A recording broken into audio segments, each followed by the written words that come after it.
అదేవిధంగా బాగారెడ్డి గారిని వేదిక మీదకి ఆహ్వానిస్తున్నాము. చంద్రయ్య గారిని కూడా వేదిక మీదకి ఆహ్వానిస్తున్నాము.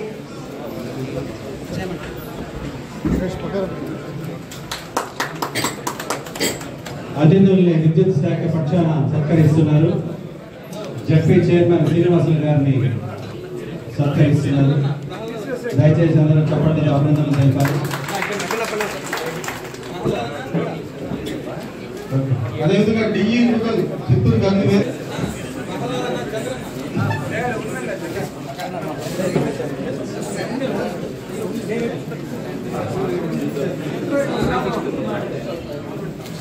భాగంగా జ్యోతి ప్రజ్వలన చేస్తున్నాం సార్. సిరులు దొరలించోదారి కదలిపోతుంటేను బిరబిరా కృష్ణమ్మ పరుగులెడుతుంటేను బంగే మురిపాల మూచాలు దొరలుతాయి మా తెలుగు తల్లికి మల్లె పూదండ అమరావతి నగర అపురూప శిల్పాలు త్యాగయ్య గొంతులో తారాడు నాదాలు తిక్కయ్య కలములో తీయన్ మా కన్న తల్లికి మంగళారతులు రుద్రమ్మ భుజ నమస్కారాలు తెలియజేసుకుంటూ ఈరోజు ఉజ్వల భారత్ ఉజ్వల భవిష్యత్ 2047 టార్గెట్గా ఈ ప్రోగ్రామాన్ని ఇక్కడ ప్రారంభించుకున్నాం. గడిచిన స్వతంత్రం వచ్చిన 1947 నుండి రాబోయేటువంటి 2047 లోపల మన టార్గెట్ ఏమిటి, మనం ఏ విధంగా ముందుకు వెళ్ళాలి, ఈ విద్యుత్ పైన ఉన్నటువంటి కష్టాలేమి, దీన్ని ముందుకు ఏ విధంగా తీసుకువెళ్ళాలని ఈ సెమినార్ని ఏర్పాటు చేయడం జరిగింది. ముఖ్యంగా మనం గ్రామీణ ప్రాంతాల్లో ఉన్నటువంటి విద్యుత్ సమస్యలు, రైతాంగం ఎదుర్కొంటున్నటువంటి విద్యుత్ సమస్యలు, మధ్యతరగతి పరిశ్రమలు ఎదుర్కొంటున్నటువంటి విద్యుత్ సమస్యలు, అలాగే కార్పొరేట్ రంగంలో ఉన్నటువంటి సమస్యలు, ఇవన్నీ కూడా మనము అంత ఉత్పత్తి చేస్తున్నామా, ఆ సామర్థ్యం మనకు ఉందా, ఉంటే ఏ విధంగా చేయగలుగుతున్నాం అనే ఒక ప్రశ్న ఉన్నతమైనప్పుడు ఈ కార్యక్రమాన్ని ముందుకు తీసుకోవాలని అటు కేంద్రము ఇటు రాష్ట్రము సంకల్పించి ఈ ప్రోగ్రాం చేస్తున్నాం.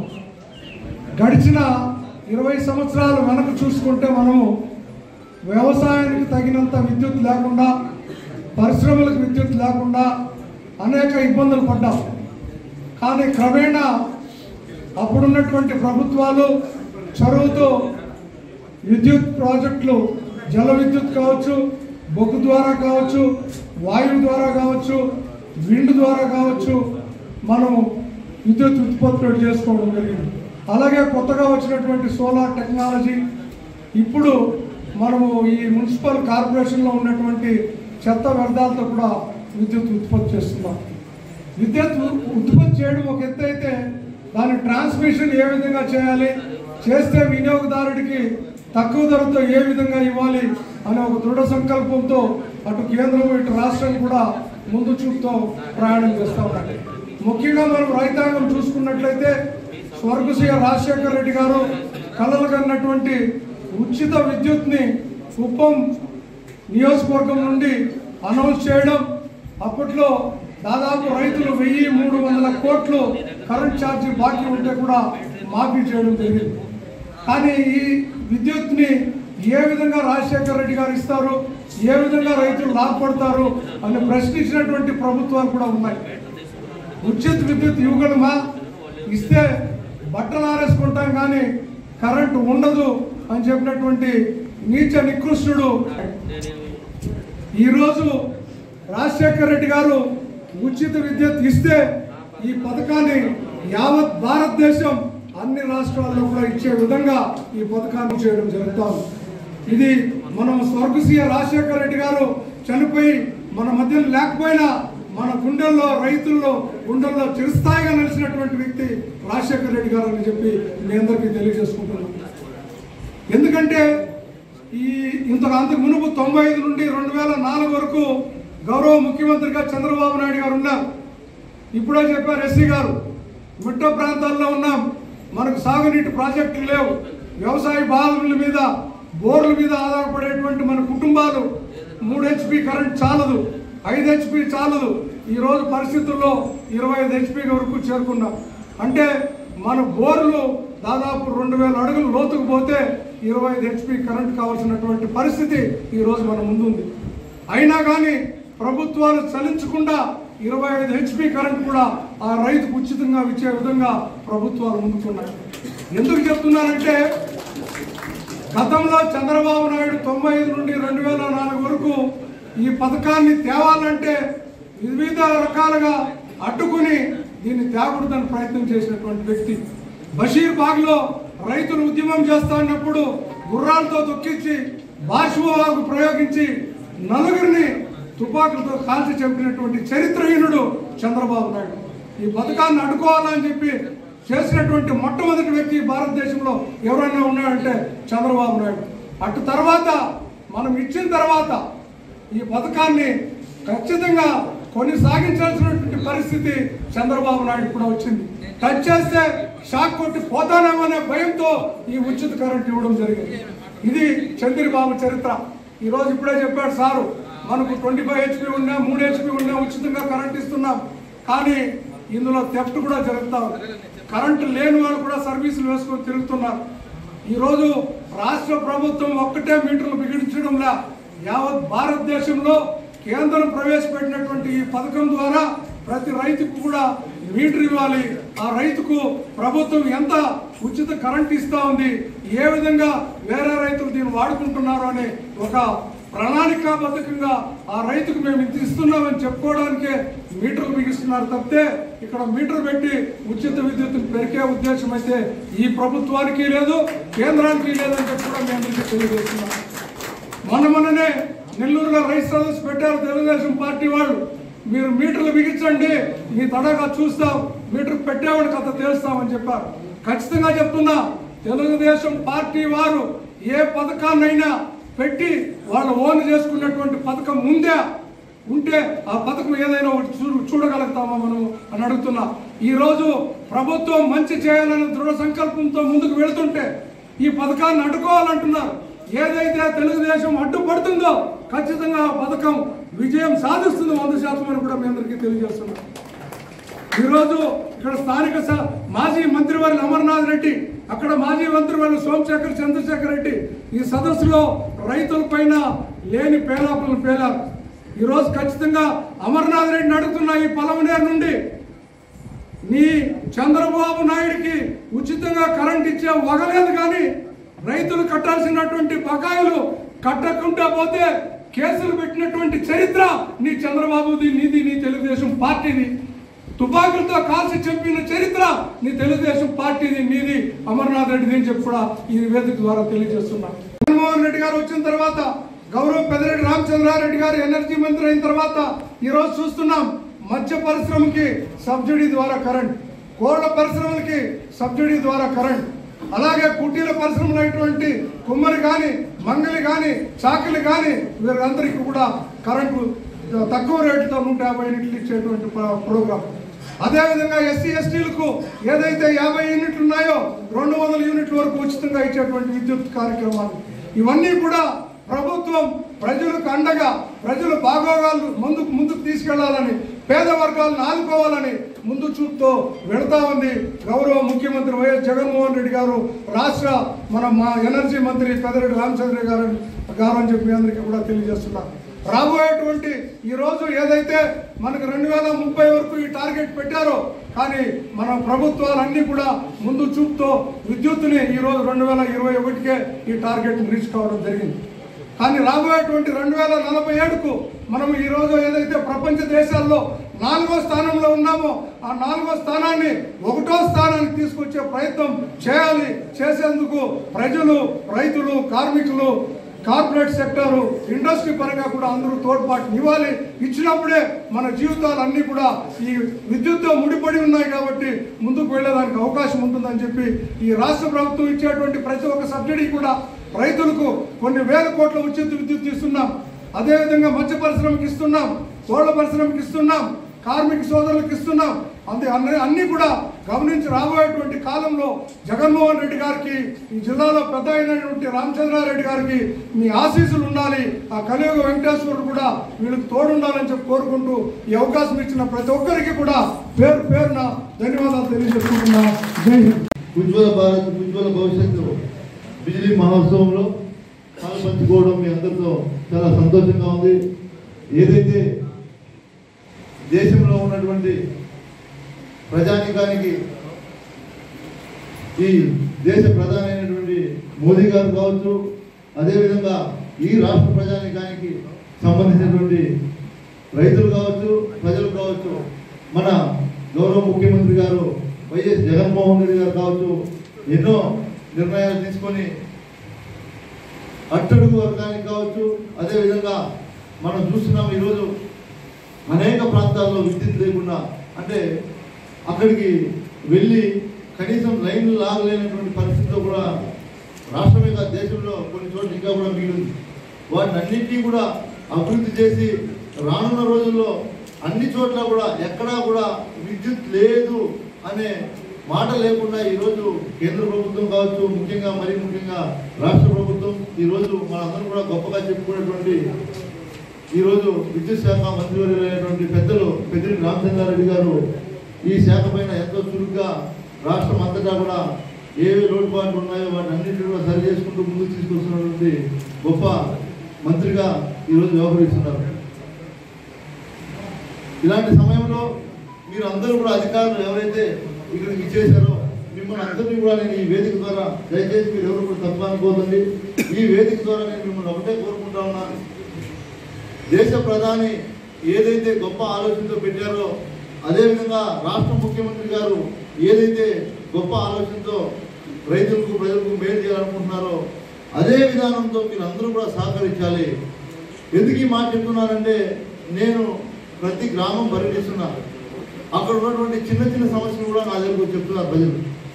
చిన్న చిన్న సమస్యలు అవి టెక్నికల్గా మీరు ఏమనుకుంటారంటే వాళ్ళు డబ్బులు కట్టాలా, డబ్బులు కడితేనే చేస్తామని మన మీ కింద ఉన్నటువంటి డిపార్ట్మెంట్ సంబంధించిన వాళ్ళు చెప్పడం, లేదా కొన్ని చోట్ల అవకతవకలు కూడా జరిగాయి. వాటిని అన్నింటినీ కూడా దయచేసి అధికారులు మీరు అరికట్టి వాళ్ళు ఏదైతే గొప్ప ఆలోచనతో ఈరోజు రాష్ట్రం కోసం, దేశం కోసం వాళ్ళు ఇలాంటి కార్యక్రమాలు పెట్టారో దాంట్లో మీరు అందరూ కూడా పాలు పంచుకొని ఇంకా మెరుగైనటువంటి సేవల్ని మీ డిపార్ట్మెంట్ ద్వారా మీరు అందియాలని నేను మరొకసారి ఈ వేదిక ద్వారా మీకు అందరికీ కూడా తెలియజేస్తున్నా. మీరు ఎవరు కూడా అన్నిగా తప్పుగా భావించదండి. ఎందుకు చెప్తున్నాను ఈ మాట అంటే, మీకు అన్నీ కూడా మీ దృష్టికి వచ్చింటాయి. ఇకనైనా కొన్ని చేర్పులు మార్పులు చేసి ఏదైనా డిపార్ట్మెంట్లో ఉన్నటువంటి తప్పులు ఉండే వాటిని సరిచేసి పైన ఉన్నటువంటి వారు ఏదైతే ఆదేశించారో వాటిని మనం కింది స్థాయి వరకు తీసుకెళ్తే మనం కూడా ఈ కార్యక్రమాల్లో భాగాలు పంచుకునే దానికి ఒక అర్థం ఉంటుందని నేను మీకు అందరికీ కూడా తెలియజేస్తూ మరొకసారి మీ అందరికీ కూడా ధన్యవాదాలు తెలుపుకుంటూ నేను సెలవు తీసుకుంటాను. చెల్లెమ్మ పొదుపు చేయాలమ్మ విద్యుత్తు, మనం ఆలోచించాలి భవిష్యత్తు. ఒక మాట చెబుతా వింటావా అన్నయ్య, ఆ మాట ఎంతో విలువైందో చెల్లెమ్మ. సూర్యుడు వెలుగుతున్న కావాలి విద్యుత్తు, వెన్నెలమ్మ కురుస్తున్న కావాలి విద్యుత్తు. సూర్యుడు వెలుగుతున్న కావాలి విద్యుత్తు, వెన్నెలమ్మ కురుస్తున్న కావాలి విద్యుత్తు. చీకటి తొలగిపోవాలంటే కావాలి విద్యుత్తు, మన ఆకలి తీరాలంటే కావాలి విద్యుత్తు. ఒక మాట చెబుతా వింటావా అన్నయ్య, ఆ మాట ఎంతో విలువైంది చెల్లెమ్మ. అలా ఉన్న సమయాల్లో మన కార్మికులైనటువంటి వాళ్ళందరూ కూడా గాలివానలోతైనా పని చేస్తావు, అడవిలోనైనా నీవు శ్రమిస్తావు. గాలివానలోనైనా పని చేస్తావు, అడవిలోనైనా నీవు శ్రమిస్తావు. వాగు వంకలు నీవు దాటేస్తావు, వాగు వంకలు నీవు దాటేస్తావు, అహర్నిశలు విద్యుత్ కోసం కృషి చేస్తావు. ఒక మాట చెబుతా వింటావా అన్నయ్యా, ఆ మాటలోన విలువైంది చెల్లెమ్మ. పొదుపు చేయాలమ్మ విద్యుత్తు, మనం ఆలోచించాలి భవిష్యత్తు.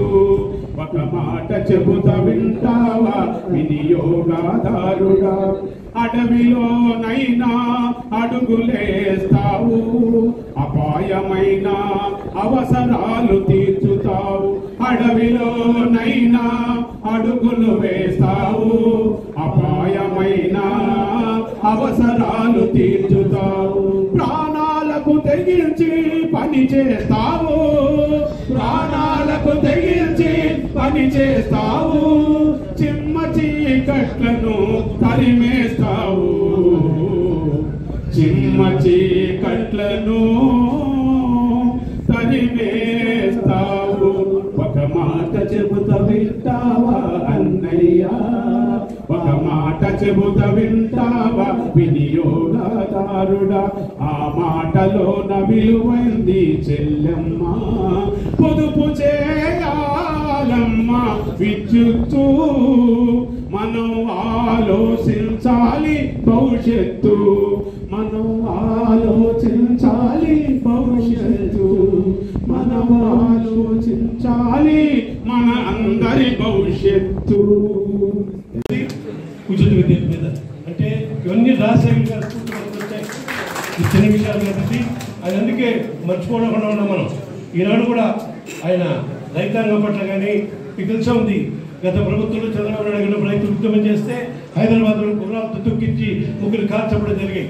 మళ్ళీ వాడు ఉద్యోగిస్తే గుడ్డలు ఆరేసుకోవచ్చు. కానీ నేను చెప్తున్నా, చంద్రబాబు నాయుడు గారు ఈ ప్రభుత్వం వస్తూనే అప్పుడు కుప్పలు మీకు తెలిసి 100 వాట్స్ బల్బ్ వేస్తే కూడా ఒక 10 వాట్స్ బల్బ్ పండేది. ట్రాన్స్ఫార్మర్ లేవు, మొత్తం సబ్స్టేషన్ లేవు. వెంటనే అప్పుడు అన్ని మీకు తెలిసే ఉంది, మన పత్తికొండ అమరావతి పేరు పత్తికొండ అక్కడ సబ్స్టేషన్ శాంతిపురం మొత్తానికి సబ్స్టేషన్ పూనూరులో కానీ మొత్తం పెట్టి పూనూరులో అక్కడ నుండి 30% కరెంట్ ఉంటే 10% ప్రభుత్వం వస్తున్నాయి చేసుకున్నాం. అదేవిధంగా కుక్క ప్రాంతంలో కూడా అప్పుడు అంధకారంలో ఉండేది. అప్పుడు ఎస్కోను డబ్బులు ఇప్పుడు 7 సంవత్సరాలు ఉంటే అప్పుడు మనం ఢిల్లీలో మాట్లాడి 3 కోట్ల రూపాయలు ఎస్కోకి ఇచ్చి అప్పుడు ఉండొద్దని చైర్మన్ చేయగా ఆ ప్రాంతంలో కరెంట్ ఇవ్వడం జరిగింది. అంటే చిన్న విషయాలు కావు. ఈ చేసింది కాంగ్రెస్ ప్రభుత్వం అప్పుడున్నా, కానీ ఇప్పుడు తప్పుడు విధానం వల్ల ఉన్న నాయకులు ఆ పార్టీ సర్వనాశం చేశారు. కాబట్టి జగన్ గారు ఈనాడు ముఖ్యమంత్రి అవడం తప్పకుండా కూడా మన ప్రజలకు అంతా కూడా మేలు చేస్తారని కోరుకుంటూ, ఇదే కాకుండా అన్ని విషయాల్లో కూడా ఆయన రాయితీలు ఇస్తున్నారు, సహాయం చేస్తారు. కాబట్టి జగన్ గారిని పరిపాలన 20 ఏళ్ళ పాటు కోరుకుంటూ కోరుకుంటున్నారు. చేసి 20 నుంచి 30 వరకు ప్రతి డిపార్ట్మెంట్ వైపు ఉజ్వల భారత్ ఉజ్వల భవిష్యత్ అనే ప్రోగ్రామ్స్ దేశవ్యాప్తంగా ప్రోగ్రాం జరుపుకుంటారు. కేంద్ర అలాగే రాష్ట్ర ప్రభుత్వాల సహకారంతో నిర్వహిస్తున్నారు. అంతేకాదు మున్సిపాలిటీస్ రకరకాల యూనియన్లు కూడా జరుపుకోవడం జరుగుతుంది. మరి మన వరకు వస్తే మరి స్వాతంత్రం వచ్చి 75 ఏళ్ళు అయింది. మరి ఇప్పుడు కరెంట్ పరిస్థితి ఏంటి, తర్వాత రాబోయే కరెంట్ ఎలా మేనేజ్ చేయాలని ఒక యాక్షన్ ప్లాన్ రాష్ట్ర కేంద్ర ప్రభుత్వాలు కలిసి చేసుకోవాలనే ఉద్దేశంతో ఈ అవేర్నెస్ క్రియేట్ చేయాలని ప్రోగ్రామ్స్ కండక్ట్ చేయమని చెప్పారు. మరి మనకి స్టార్టింగ్లో 25 ఏళ్ళ క్రితం ఒక ట్రాన్స్ఫార్మర్ ఉంటే ఊళ్ళంతా సరిపోయేది, ఆ బావులకు ఇళ్లకు అన్నిటి సరిపోయేది. అప్పుడే మన ప్రాజెక్టులు జనరేషన్ స్టేషన్ అయితే హైడ్రో స్టేషన్ అయితే శ్రీశైలము, నాగార్జున సాగర్, అదే Rayalaseema thermal plant, Vijayawada thermal plant ఇవన్నీ సరిపోయింది. రాను మన కన్జంప్షన్ విపరీతంగా పెరిగింది. 2 HP బోరు 10 అయింది, 15 అయింది. కడప జిల్లాలో అయితే 25 HP ఉన్నాయి. మరి ఇంత కన్జంప్షన్ అధికంగా పెరిగితే ఎక్కడ తేవాలి? సో దానికోసం ఏం చేస్తారు, ఈ ప్రభుత్వాలు కొనడం మనం స్టార్ట్ చేస్తాయి. బయట నుంచి సెంట్రల్ గవర్నమెంట్ నుంచి ప్రైవేట్ వ్యక్తుల నుంచి కొనడం స్టార్ట్ చేస్తాయి. మరి ఇలా కొంటూ ఎంతో మనం బతకగలదు అనే దాని మీద మనం దీని మీద రీసెర్చ్ చేస్తూ మనకు వేరే గతి లేదు, ఇంకా అగ్రికల్చర్ సోలార్లు వెళ్ళాలా అనే ఒక కాన్సెప్ట్తో 7,000 మెగావాట్లు మనము సెకి సోలార్ ఎనర్జీ కార్పొరేషన్ వారితో ఒప్పందం చేసుకున్నాము. ఆ 7 మెగావాట్లు వస్తే ఆ సూర్యరశ్మితో మనకు డే టైం కరెంట్ ఉత్పత్తి అవుతుంది కాబట్టి ఈ వ్యవసాయానికి ఆ కరెంటు మళ్లించి మిగతాది ఇతర అవసరాలు వాడుకోవాలని కేంద్ర రాష్ట్ర ప్రభుత్వాలు సమన్వయంగా దీన్ని ఆలోచిస్తున్నాయి. ఇకపోతే ఈ సోలార్ని మనం రెన్యూవబుల్ ఎనర్జీ అంటాం. అంటే దీంట్లో ఏం మనకి పొల్యూషన్ ఉండదు. మన బొగ్గుతో కరెంట్ తయారు చేస్తే ఏమవుతుందంటే ఆ కార్బన్ వాయువులు పైకి పోయి పొల్యూషన్ చేసి మన ఓజోన్ పొర కూడా దెబ్బతిందని శాస్త్రవేత్తలు చెప్తున్నారు. మరి ఈ బొగ్గు మనం రాను అంతగా అయిపోతా ఉంది, భూమిలో లేదు ఇంకా. కాబట్టి మనకు ఈ ఇన్నోవేటివ్గా ఈ రెన్యూవబుల్ ఎనర్జీస్ కనిపెట్టుకున్నారు. సోలారు, విండ్, గ్యాస్ ఇవంతా కూడా నాన్ పొల్యూటెడ్. సో రాను ఈ తాపం పెరిగింది అనుకోండి, ఈ వేడి పెరిగింది అనుకోండి, ఏమవుతుంది మనకు కూడా జనజీవితం కష్టమైతే తెలిసి దీన్ని తగ్గించాలా ఈ పొల్యూషన్ అని వీటికి ఇన్నోవేటివ్గా ఇవి కూడా కనిపెట్టారు. మరి రాను ఈ కాస్ట్ కూడా తగ్గుతూ ఉంది. ఒకప్పుడు 1 మెగావాట్ తయారు చేయాలంటే సోలార్కి 15 కోట్లు అయింది. ఇప్పుడు 4 కోట్లు 5 కోట్లు వచ్చింది. అంటే ఆ టెక్నాలజీ ఇంప్రూవ్ అయింది. ఆ ప్యానల్స్ కానీ అవన్నీ ఇంప్రూవ్ చేసుకొని కాస్ట్ డ్రాస్టిక్గా తగ్గింది. సో ఈ విధంగా ఈ ఆస్పెక్ట్ అయితే ఇంకా మన రాష్ట్ర ప్రభుత్వానికి వస్తే రాజశేఖర రెడ్డి గారు మన ముఖ్యమంత్రి అయినప్పుడు అదివరకు కరెంట్ ఛార్జీలు వ్యవసాయం ఉండేటివి ఒక ఫ్రీ పవర్ అనౌన్స్ చేశారు. ఓన్లీ రైతు అనేవాడు ఒక కస్టమర్ ఛార్జ్ మాత్రమే కేవలం 30 రూపాయలు కడితే చాలు, మిగతా అంతా కూడా ఫ్రీ. ఇక్కడ అందరూ అర్థం చేసుకోవాలి, ఫ్రీ అంటే డిపార్ట్మెంట్ ఫ్రీ రాదండి. డిపార్ట్మెంట్ ఫ్రీ వస్తే మూసేయాల్సి వస్తుంది. ఆ డబ్బును ఎంత అవుతుంది అంతా మన ప్రభుత్వాలు భరిస్తాయి.